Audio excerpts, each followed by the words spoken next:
Olá irmãos, a paz do Senhor Jesus, tudo bem com vocês? No vídeo de hoje eu vou mostrar para vocês 8 palavras-chave que vão fazer vocês entenderem perfeitamente sobre Gog e Magog.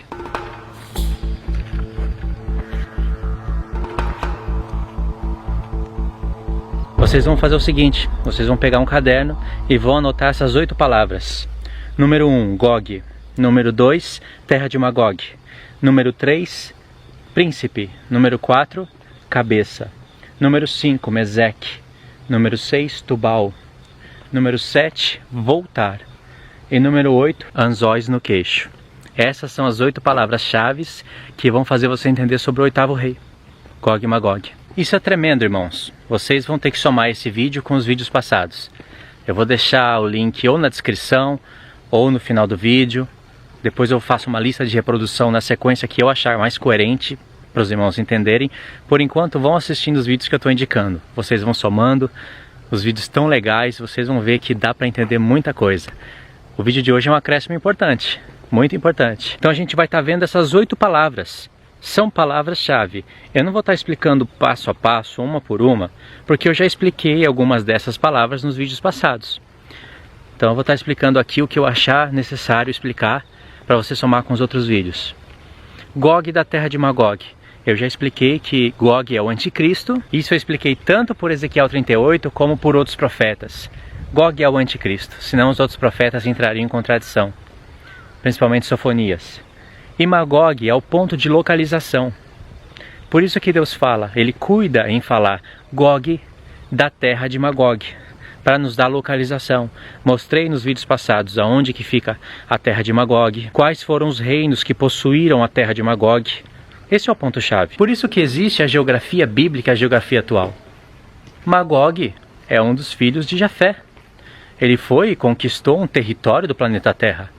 Foi o primeiro a conquistar aquela parte, aquela terra. Se chamou terra de Magog. Assim como Ashur, o Egito, né? Descendente de Cã, ele foi e conquistou aquela parte da terra, do planeta Terra. Aí Put conquistou uma parte da terra. Put é irmão do Egito, de Misraim.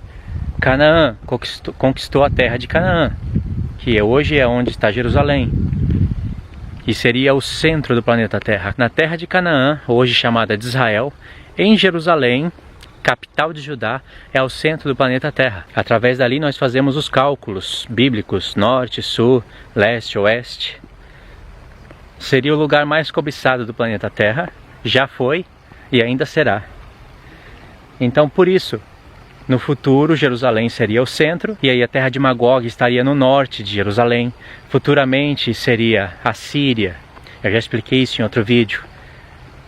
Depois da Síria, futuramente ali seria o reino dos Seleucos. Ali no norte de Israel, na terra de Magog, futuramente seria o reino dos Seleucidas. Depois seria Constantinopla. E depois ainda seria Turquia. E essa Turquia recebe o nome simbólico de Assíria. Por que Assíria? Porque eu vou mostrar para vocês que a Síria é a cabeça que foi ferida e revive no futuro. E está revivendo agora. Vou mostrar isso através das profecias. Acho que se você assiste os meus vídeos, não precisa nem te mostrar, já dá para entender, né? Por que Deus fala tanto da Síria, tanto da Babilônia? Babilônia, antiga Babilônia, hoje atual Iraque, aonde está Nínive, capital da Síria. Aí a gente tem a palavra príncipe. Esse Gog, ele é príncipe. Príncipe, poxa. Essa palavra não tem como não olhar para Daniel 9. Em Ezequiel 38 está profetizado um príncipe que há de vir. E ele é príncipe e cabeça de Meseque e Tubal, líder de todas as outras nações que vão estar junto com Meseque e Tubal. Em Magog, no norte, no oriente, ele é príncipe. Ele governa tudo isso. Então está profetizado um príncipe que há de vir. Daniel 9, o príncipe que há de vir. E Daniel 9 está falando do chifre pequeno. E a palavra que está em algumas traduções é príncipe de Irosh. De Iros. Rush. Rusha. A palavra no hebraico ali, irmãos, é a palavra cabeça. Se você tem um aplicativo, qualquer aplicativo você pode verificar isso. Clica naquela palavra e busca as relações. você vai ver que na maioria dos textos é traduzido como cabeça. Rosh, cabeça. Aí em alguns lugares colocam como chefe, né? Chefe das tribos, cabeça das tribos. Mas a maioria das vezes é colocado como cabeça. O tradutor ali, infelizmente, quis colocar chefe. Eu acredito, irmãos, que por ele não ter a revelação do texto, ele fez isso. Ele tirou a palavra-chave, cabeça. Porque ali Deus queria que você olhasse para ele como cabeça. Então ele é príncipe cabeça. Sabe por quê? Se ele é o anticristo, ele é o 8º rei. Se ele é o 8º rei, ele é uma cabeça. O 8º rei é a besta de Apocalipse 13, que está em paralelo com Daniel 7, o chifre pequeno. É claro que aí dá um pouquinho mais de trabalho para calcular as cabeças, né? Porque a besta tem 7 cabeças, e a besta ao mesmo tempo fala de um homem. É porque é um homem que tem um reino, que possui um reino que tem características dos 7 impérios que caíram. Mas só que somente uma das cabeças voltam, não são as 7. É apresentado pra gente a besta como 7 cabeças para Deus contar a história. E ainda Deus fala em Apocalipse 17, o anjo fala, o 8º rei procede dos 7. Tem características dos 7 reinos, e realmente tem, até mesmo em partes geográficas. Mas é somente uma das cabeças que foi ferida e somente uma que volta. Essa potência volta com características dos 7. Então ele é uma cabeça, ou seja, a besta tem 7 cabeças. Só que uma das 7 volta, sendo a 8ª, o 8º rei. Ele é príncipe e cabeça de todas aquelas nações que você vai ler a seguir, né, no contexto. Então fica mais fácil para a gente associar Gog e Magog com o 8º rei. Fica mais fácil. O último reino a batalhar contra o povo de Deus e contra Deus é Gog e Magog. Pode ver que ali Deus, no contexto, ele fala que vai se dar a conhecer em todas as nações. No milênio Deus já vai ser conhecido. Como é que se aplica isso somente depois do milênio? Ele vai se dar a conhecer, ele vai santificar o seu santo nome. Isso tem que acontecer antes da vinda dele. Ou quando ele vier, o nome dele ainda vai continuar profanado. Uma coisa que é interessante, irmãos, que eu percebi, é que quando você faz a leitura certa, você consegue se fazer as perguntas certas, ainda que elas sejam perguntas de dúvidas. A maioria das perguntas são de dúvidas, é claro. Mas tem algumas perguntas que você já faz ela meio que afirmando. Quando você está lendo certo, você faz as perguntas certas. E quando você faz as perguntas certas, você tem as respostas certas. Se você quiser estar na frente nesse assunto, você tem que ler de maneira diferente, fazer as coisas de maneira diferente. Você tem que fazer perguntas que normalmente as pessoas não fazem. Mas quando você está lendo o texto de maneira errada, você faz as perguntas erradas e tem as respostas erradas. Então Deus quer que você entenda que ali a palavra Rosh é uma palavra transliterada, que significa cabeça. Ele quer que você entenda que é a cabeça, que esse príncipe é a cabeça de tudo, todos os povos ali, para você entender que ele é o 8º rei.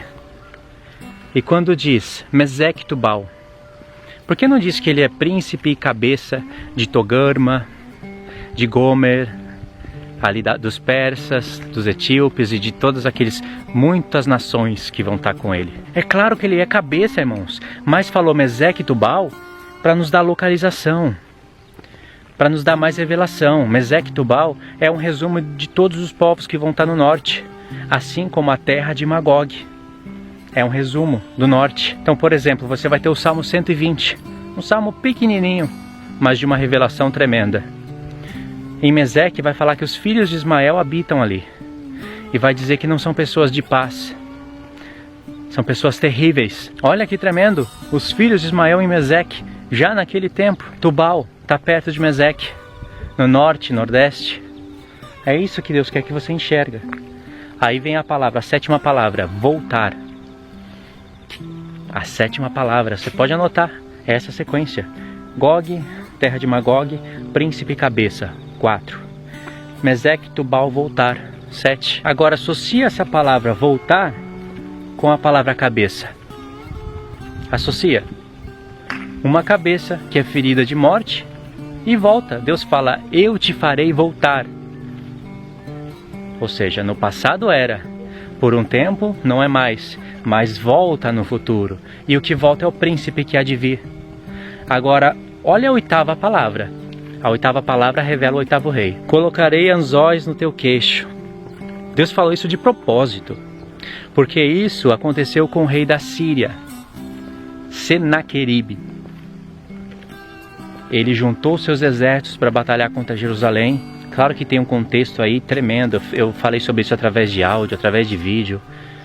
Tenho áudios no canal, áudio que eu postei no grupo do WhatsApp. O rei Senaqueribe, ele levantou um reino e se colocou acima de todos os deuses. Olha a característica desse rei. Ele se colocou acima de todos os deuses da terra. E ele ainda abriu a sua boca arrogante e quis se colocar acima do Deus dos deuses. Deus ainda fala para Senaqueribe: você abriu a sua boca arrogante contra mim. O chifre pequeno tem uma boca arrogante. Olha aí. Aí Deus pega, coloca anzol no queixo de Senaqueribe e faz ele voltar. Olha aí, irmãos, como que eu não vou olhar para isso? Colocar anzol em Senaqueribe e fazer ele voltar. Mas ele voltou de Jerusalém para Nínive.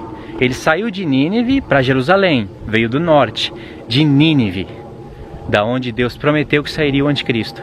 E aí Deus colocou anzol no queixo dele e fez ele retornar de Jerusalém para Nínive.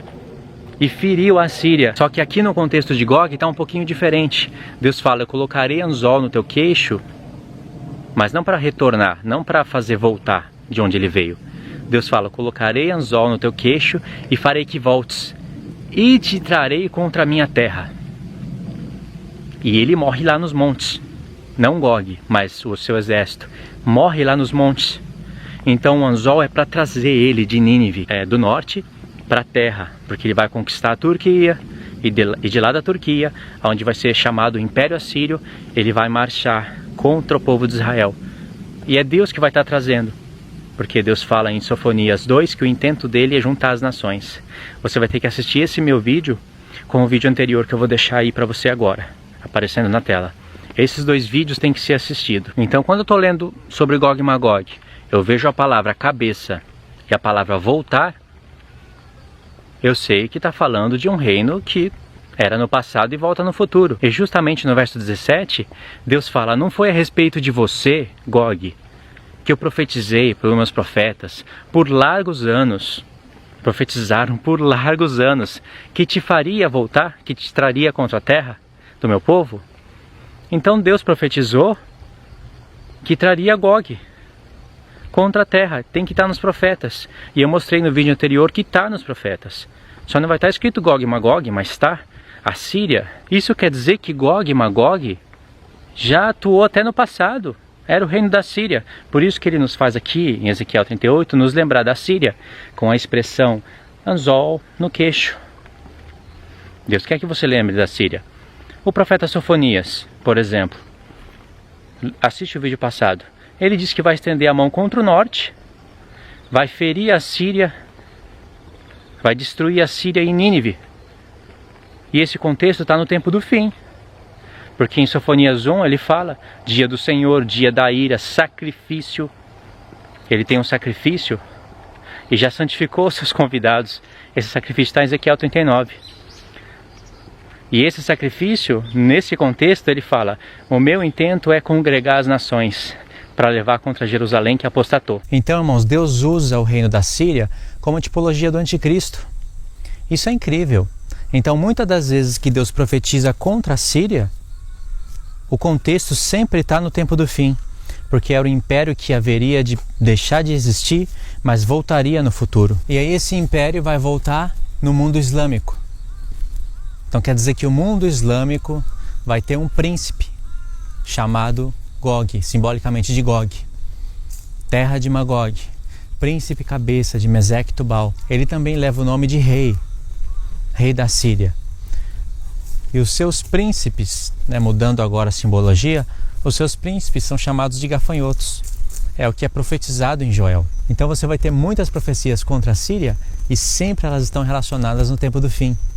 Que nem eu fiz um vídeo passado, onde eu falei da Síria, usei o profeta Sofonias, mas tem também Naum. Tem o profeta Isaías também. Se você ler Isaías 11, você vai ver que o reino de Cristo, O reino milenário está estabelecido ali em Isaías 11. Na profecia de Deus não existe uma cronologia exata das coisas, sempre uma coisa após a outra. Porque Deus ele volta no passado, ele vai no futuro e começa a profetizar no tempo atual. Então existe a cronologia de Deus, é claro, a cronologia que ele acha correta revelar para nós. Então, dentro da escatologia cronológica que Deus expõe para a gente, ele tem a liberdade de ir no passado, de ir para o futuro e de voltar no tempo presente. Então você tem que prestar atenção em como está sendo desvendado a palavra de Deus. Em Isaías 10, em Isaías 11, você vai ter uma cronologia. Em Isaías 11 você vai ver o reino eterno de Deus na terra, estabelecido.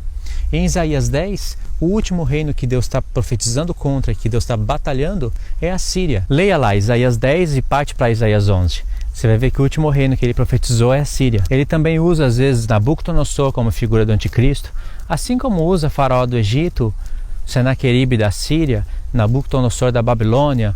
Ele usa Antíoco Epífanes da Grécia, mas com mais exatidão as figuras do anticristo.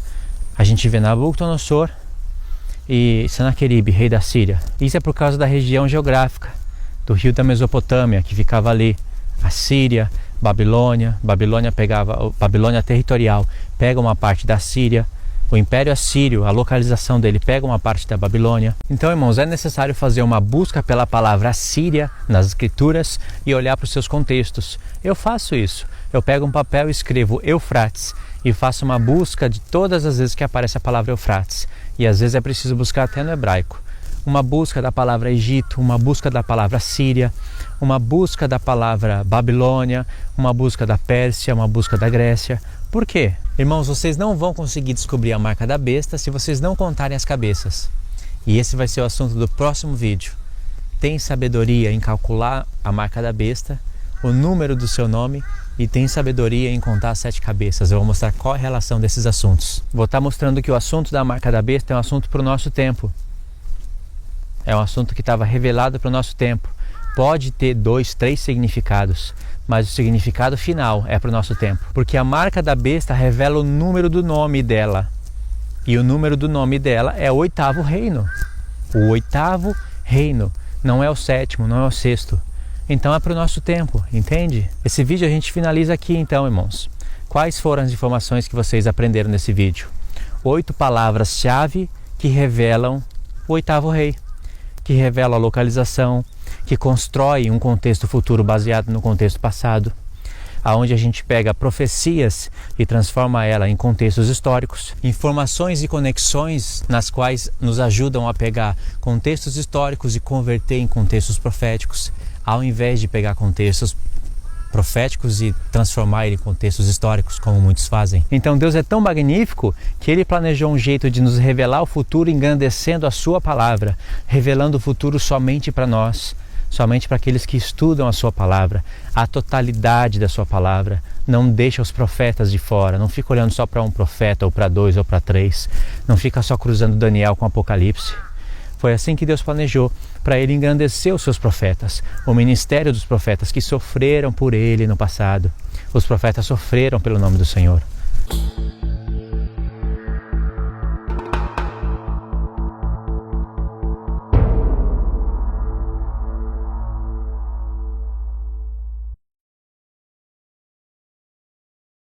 Como eu já disse em alguns dos vídeos meus, até o profeta que você acha menos significativo, de um só capítulo, Obadias, ali Deus vai estar revelando o anticristo e o seu reino.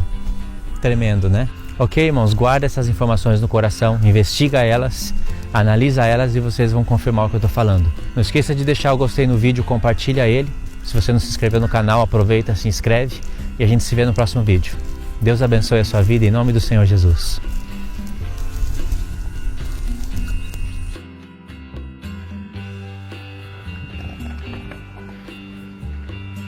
Eu acredito que por não ter a revelação do texto, ele fez isso.